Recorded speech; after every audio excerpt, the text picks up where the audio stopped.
is transonic. Landing legs have deployed. And Falcon 9 has landed. You're looking at a live view of the Falcon 9 rocket awaiting liftoff from Vandenberg Space Force Base, California, in just 14 minutes from now.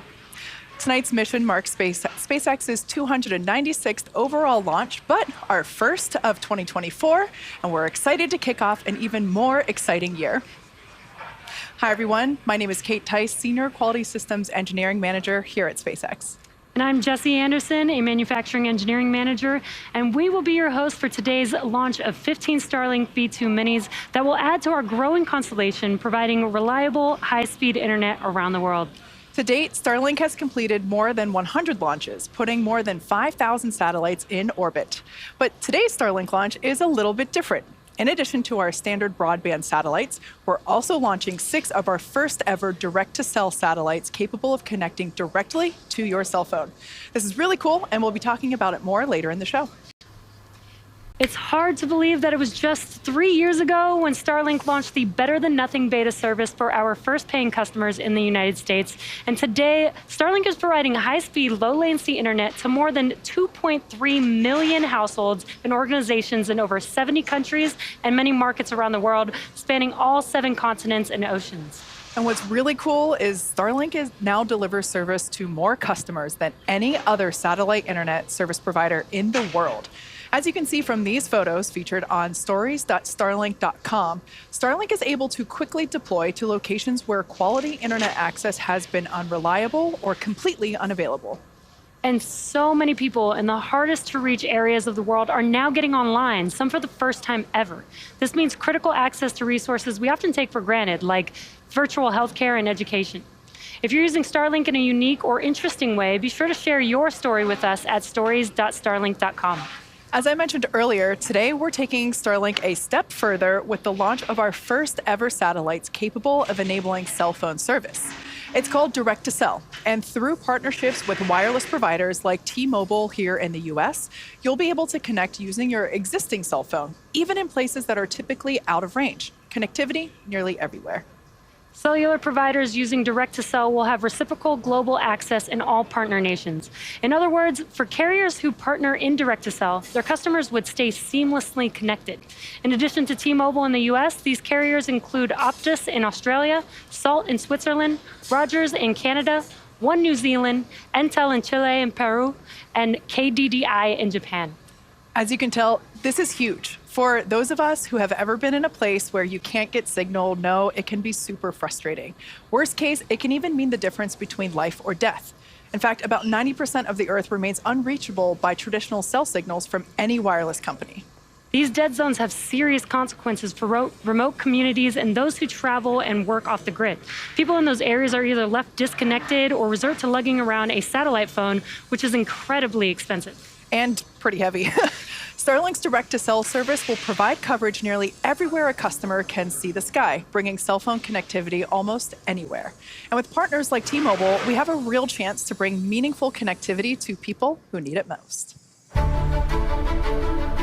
A little over a year ago, with our partner SpaceX, we announced a common vision to put an end to dead zones. This technology did not exist a year ago. With the telecom expertise from T-Mobile, combined with the satellite technology from SpaceX. Well, good evening, folks. Just wanted to jump in there while they're running through the T-Mobile piece. Say good evening. A little bit delayed on our launch tonight.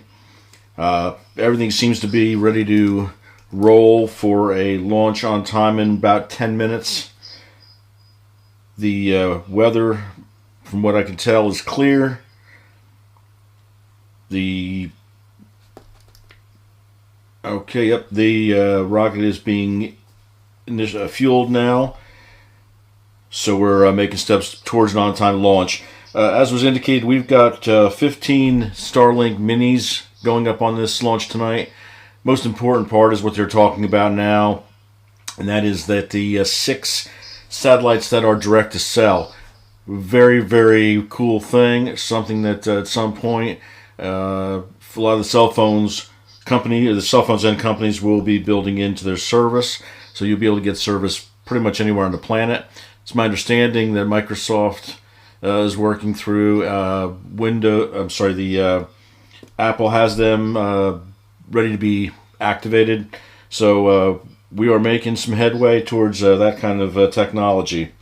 We'll switch back over and see what is going on here with the commentators. First enable text messaging, and then after more satellites are placed in orbit, voice and data coverage will be enabled.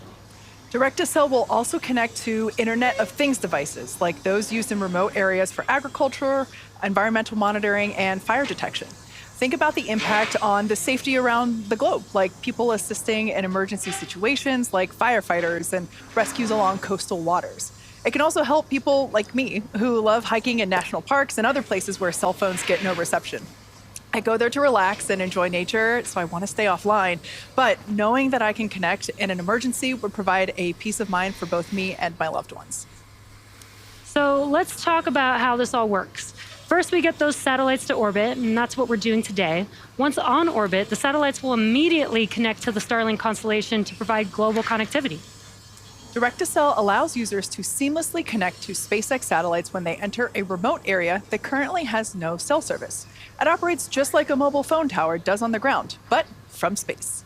The service will work with any 4G LTE device, and most current smartphones are already compatible.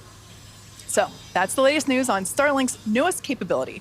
If you want to stay up to date on Direct-to-Cell, go to direct.starlink.com. And as we mentioned earlier, to enable direct-to-cell capability, we're adding new hardware to our Starlink satellites. With any changes to our satellites in orbit, SpaceX works closely with leading astronomers from around the world to better understand if there are any impacts to their observations, because we firmly believe in the importance of a natural night sky for all of us to enjoy. While we do expect these first 6 Starlink direct-to-cell satellites to be a bit brighter than previous Starlink V2 minis, we plan to measure the brightness of the 6 and compare those measurements to our models. We'll then make adjustments to hardware and operations to honor our commitment to making our satellites as dim as possible. Now back to today's launch. We are just about 7 minutes from liftoff. So far, everything is proceeding smoothly. We are watching the cumulus clouds overhead, and currently Engine chill has started. 70% go for launch. And while we wait, let's take a closer look at the vehicle on your screen. Falcon 9 is a 2-stage rocket, and it also happens to be the first orbital-class rocket capable of reflight. Falcon 9 stands about 230 feet tall, which is almost as tall as the Taj Mahal in India, and it's named after the Millennium Falcon from Star Wars. The first stage, which is the tallest portion of the vehicle, provides 1.7 million pounds of thrust thanks to its 9 Merlin M1D engines. And actually, the number 9 in Falcon 9 refers to those 9 M1D engines on the first stage, but there are actually 10 engines on the rocket. That's right. The second stage has that Stage 10th 1, engine. RP1 load is complete. That 10th engine, which is the Merlin vacuum or MVAC engine. This engine is similar to a first stage M1D engine, but has more redundancies as well as a larger nozzle that allows the second stage to perform in the vacuum of space. The first stage is what gets us out of the Earth's atmosphere and into space, and the second stage takes all the satellites to their targeted drop-off orbit. Now, on top of the second stage, you'll see that large barrel structure with a pointed nose. That is our payload fairing. It's composed of 2 halves, each made up of carbon fiber composite material. As a whole, the fairing protects our satellites until we're in the vacuum of space. Around 3 minutes into flight, once we've exited the atmosphere, we will jettison the fairing halves and attempt to retrieve them once they return to Earth. We want to jettison those fairings as soon as we can because the weight of the fairings actually decrease second stage performance. And for reference, the payload fairing is about 40 feet tall with a 17-foot diameter. So to put that size into perspective, an average fire truck is about 40 feet long and 12 feet wide. So a fire truck would just fill up our payload fairing. As the fairing halves return to Earth, so will our first stage, which is set to land on our drone ship, Of Course I Still Love You, and you can see it there on your screen, stationed out in the Pacific Ocean. Overall, SpaceX has reflown 231 boosters, but tonight Falcon 9 tanks are pressurizing for strong pack retract. Tonight, our rocket will be making its first flight to space. Now, for those of you who follow along, you'll already know that we typically end our Starlink webcasts following first stage landing and confirmation of a successful MVAC shutdown. Now, for updates on deployment, be sure to check out @SpaceX on X. Now, at this time, as we mentioned before, weather is about 70% chance of go. We have been watching the weather with some wind speeds and cumulus cloud rules. However, we are go for launch at this point in time. And as for the range is green, and they are ready to support liftoff just 4 minutes and 10 seconds, almost 10 seconds from now. We can actually see those clamp arms under the fairing have just opened. That's in preparation for strong back retraction. The strong back is also referred to as the TE, or transporter erector. That's the large structure that you see there next to Falcon 9. It's now moving away by a couple degrees from the vehicle. Yeah, and this TE does move away from the vehicle. This is in preparation to clear the pad for liftoff. It's moving a little bit away right now, but at T0 it'll also move a significant amount more away from the vehicle as the vehicle lifts off. And the next milestone coming up once the TE is completely reclined for this phase will be at T-minus 3 minutes. That will be liquid oxygen loading complete on the first stage. We are continuing to load LOX on the second stage as well, and that will wrap up at the T-minus 2 minute mark. And once we hit that mark, that will complete propellant loading on Falcon 9 altogether. So just a few seconds away from LOX loading complete on stage 1. Stage 1 LOX load is complete. And there's that call And out. stage 1 POGO. LOX loading is complete on the first stage vehicle. That means that the first stage is fully loaded with RP1 and liquid oxygen. And again, we are awaiting liquid oxygen loading completion on the second stage, again, which will wrap up at the T-minus 2 minute mark.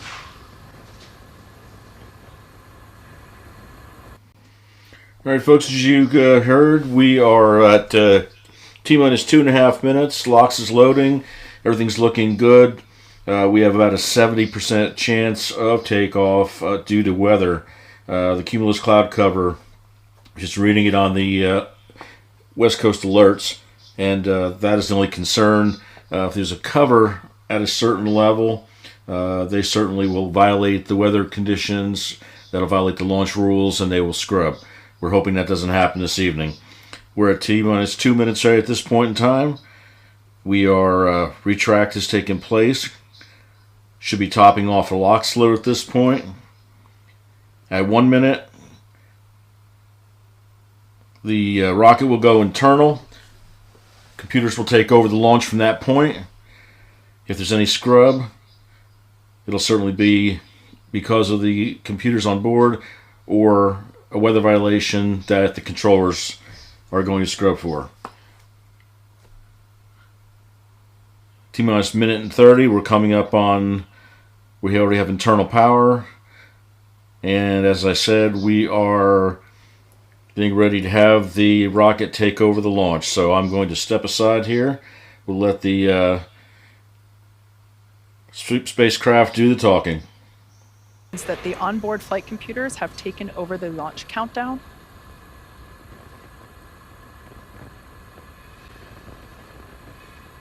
Falcon 9 is in startup.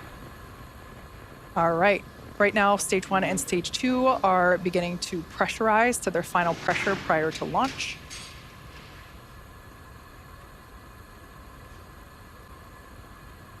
LD is go for launch. All right, that's the final go needed for tonight's launch, coming to us from our launch director.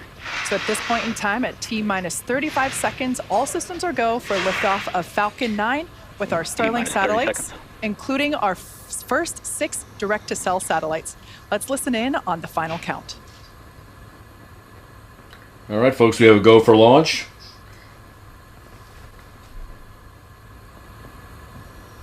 T-minus 15 seconds. T-minus 10, 9, 8, 7, 6, 5, 4, 3, 2, 1. Ignition and liftoff of Falcon 9.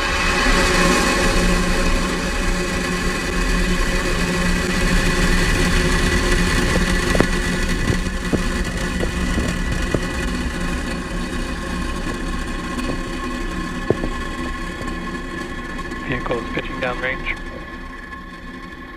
Stage 1 propulsion is nominal.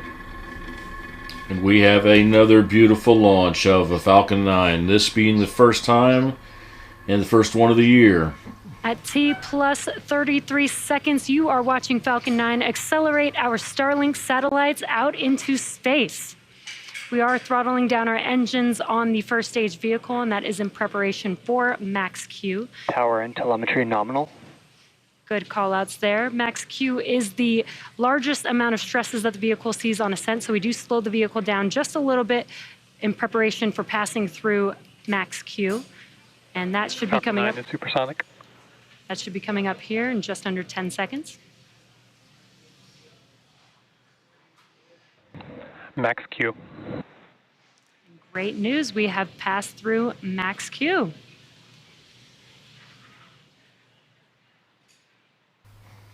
And Max Q is the point of the maximum aerodynamic pressure that is placed on the vehicle during a launch.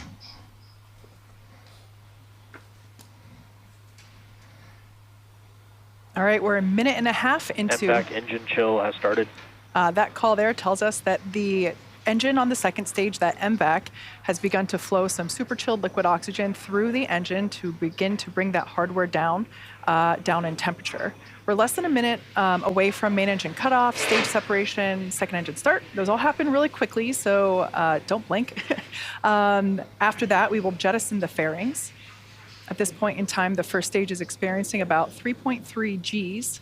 Beautiful view there on your screen of the vehicle as it's just lifted off from Vandenberg Space Force Base. It's now able to see that plume beginning to deplete as we are preparing for main engine cutoff.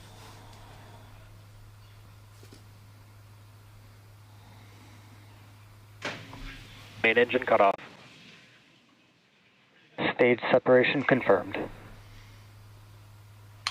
All right, as you can see there on your screen, successful MVAC ignition there on your right-hand side. And before that, we had first stage engine shutdown and stage separation. We can see here on the left-hand side of the screen, the first stage grid fins starting to deploy. Those help steer the booster back to its precise landing. Fairing separation confirmed. And we have fairing All right, separation. As you heard and just saw, successful fairing separation. That marks the 9th flight for one of those fairing halves and the 11th flight for the other. We, of course... And just so you all know, each one of those fairing halves costs about $3 million. And when you can fly one 8, 10, 12 times over, that is what one of the key points of reusability and getting the cost of space flight down. But at $6 million per pair, it is certainly worth catching. And they will, they don't catch them anymore. They pull them out of the ocean. But they will collect those two, refurbish them, and use them again. Engine glowing very brightly there. The first stage is making its way back down to Earth right now, and it does take 2 burns to make its way back down to our drone ship, which is, of course, I Still Love You for tonight's scheduled landing. Those 2 burns coming up will be the entry burn, which is just about a couple minutes away from now, followed by the landing burn. The entry burn is where we reignite 3 of the 9 M1D engines on the vehicle, and that helps slow the stage down as it's re-entering back into the Earth's atmosphere. Then once we shut down those engines to conclude the entry burn, the atmosphere actually scrubs most of the velocity as it's making its way back to its landing zone. And then we use one final burn, a single engine burn. The center E9 engine will reignite, and that will help to slow the vehicle down just in time to touch down for landing. Again, the entry burn on the first stage is coming up in a little over a minute from now. And though you can't see it on your screen, on the bottom left-hand corner, you could see the telemetry of the Stage 1 vehicle, so you could see its speed and altitude. And for the second stage vehicle on your right hand, the right bottom corner of your screen is where you can see the telemetry for Stage 2. We're about 1 minute away from the entry burn on the first stage vehicle. Both vehicles following a nominal trajectory. And good call-outs there. Both first stage and second stage are following nominal trajectories. Today's mission marks SpaceX's 296th overall launch, and it is the first of 2024. Again, it is carrying our StarLink satellites for this mission, including our first 6 direct-to-cell satellites. Now that entry burn on the first stage is coming up in just under 20 seconds.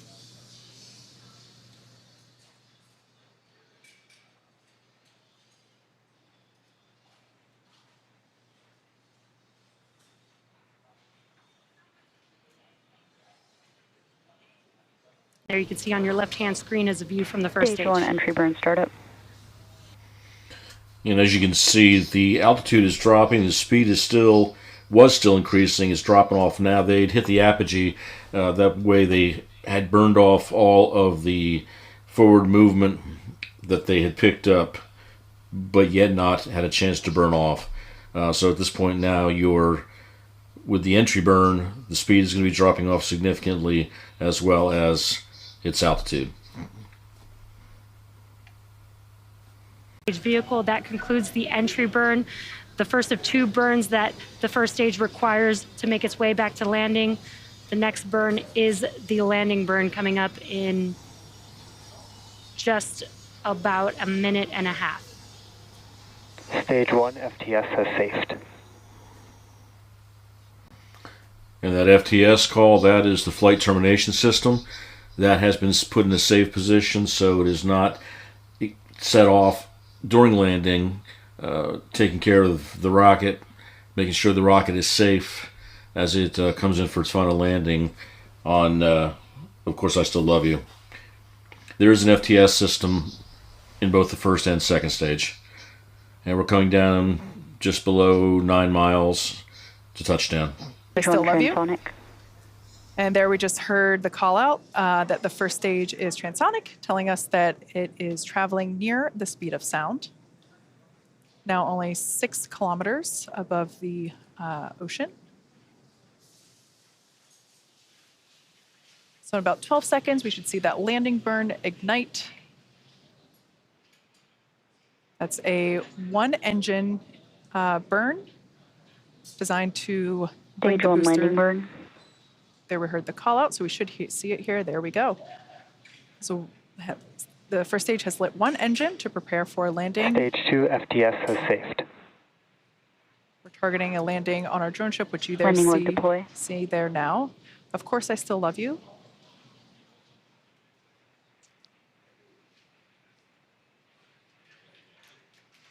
Stage 1 landing confirmed. A beautiful nighttime shot there of a successful landing. That is Falcon 9 touching down for the 260th overall successful recovery of an orbital class rocket. All right, folks, as you can see, we have another successful launch landing. The second stage is in the process of continuing to gain altitude. Should be, well, right now it's pretty much done. The burn has gone off. It looks like, from what I'm seeing, the speed has leveled off, yet it looks like the engine's still hot, so it's must have just kicked out. So everything has gone to plan. Looked like a really great launch, just a little bit late. The weather, I think, was the culprit on that. They had some cumulus clouds and the weather conditions that could have led to a scrub. Didn't, thankfully. So we all got to see a great launch. With that, we have 15 satellites in orbit. Again, the most important part of that is the fact that the satellites contain 6 of the new generation satellites that will allow direct-to-cellular coverage. So that'll be a huge thing moving forward, and a lot of the cell phones out there today are already set up for it. I know my cell phone was set up, and I was notified to test for 911 in the event of an emergency if there's no cell service. So it's out there, and SpaceX is going to take the lead on that. While I'm on that subject, thank you very much to SpaceX. We appreciate them coming, being out in the public the way they are, the coverage that they provide. Those of us out here that love watching these launches, like spreading the word and such, are just thankful to them for everything they do. And we, again, can't give enough thanks to SpaceX and the other companies out there that are doing similar thing. But SpaceX, being the leader, certainly has made it so we can see them at least seems once or twice a week, and does a great job of providing that coverage to us.